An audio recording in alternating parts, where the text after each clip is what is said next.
اسمعني، اليوم بنزل لك 4 تطبيقات للايفون، تطبيقات جديدة ومميزة، لا تفوت ولا نص تطبيق ولا نص تطبيق. تابعوا وياي.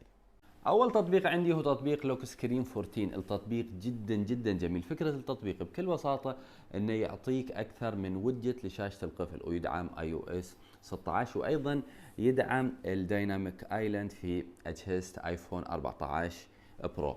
طبعا طريقة استخدام التطبيق وايد سهلة. اول ما تفتح التطبيق بتلاحظ عندك اكثر من ويدجت، والجميل انك ممكن تخصص الويدجت اللي تبغاه. كمثال، اول ويدجت اللي هو الخاص بالتطبيقات ممكن نضغط عليه بهذا الشكل. ممكن نغير الايقونات، نضغط بهذا الشكل وراح نلاحظ عندنا مجموعة من التطبيقات، وممكن نحدد التطبيق اللي نبغاه. ولو ضغطنا على ثاني قسم اللي هو قسم اللايف اكتيفيتيز راح يعطينا اعدادات اكثر.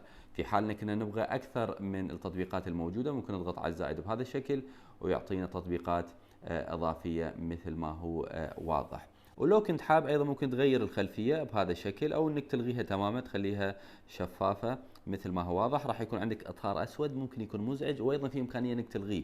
فقط رقم 3 هذا نزله لين الصفر وراح يكون عندك بهذا الشكل. بعدها ممكن تضغط على سيف وتفعل هذا الويدجت، ومباشرة راح يكون عندك في شاشة القفل بهذه الطريقة. واي ويدجت تبغى تضيفه بشاشة القفل كل اللي عليك تفعله بهذا الشكل، ومباشرة راح يكون مضاف عندك بهذه الطريقة.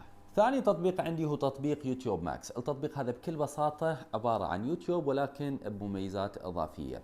أول ميزة عندنا أنك أنت ممكن تشغل أي فيديو وتخلي صوت شغال في الخلفية. حاليا عندنا هذا الفيديو، ممكن نطلع والصوت راح يكون شغال عندك في الخلفية. ثاني خاصية ممكن تشغل أي فيديو بخاصية صورة في صورة. فقط تضغط على وضع النافذة بهذا الشكل، مباشرة راح يتحول عندك بي اي بي أو صورة في صورة. وأيضا في مميزات أخرى.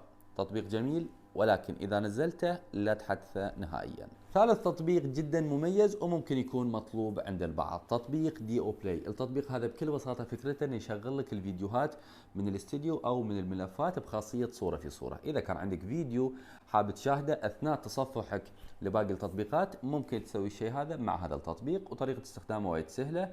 تضغط على التطبيق راح يحولك على الملفات، وممكن تشغل اي فيديو وتطلع، والفيديو راح يكون شغال عندك بخاصية صورة في صورة. وإذا كان الفيديو عندك في الاستديو فممكن تنقله حق الملفات من ثم تسوي نفس الطريقة. والحين مع رابع وآخر تطبيق، تطبيق فيديو تو ام بي 3. أعتقد من اسمه واضح التطبيق بكل بساطة فكرته أنه يحول لك الفيديو لصوت، ولكن اللي يميزه أنه يحوله بعدة صيغ. وطريقة استخدامه وايد سهلة. وما تفتح التطبيق الفيديو وين موجود عندك على الفايلز أو الاستديو. كمثال في الاستديو عندنا هذا الفيديو، نضغط عليه بهذا الشكل. الحين نختار الفورمات او الصيغه اللي نبغاها من الاسفل، كمثال MP3. من ثم نضغط على الخيار هذا، وبعدها مباشره راح يعطينا الصوت بهذا الشكل. ممكن نضغط على شير ونشارك المقطع على اي منصه، او حتى ممكن نحفظه عندنا في الملفات.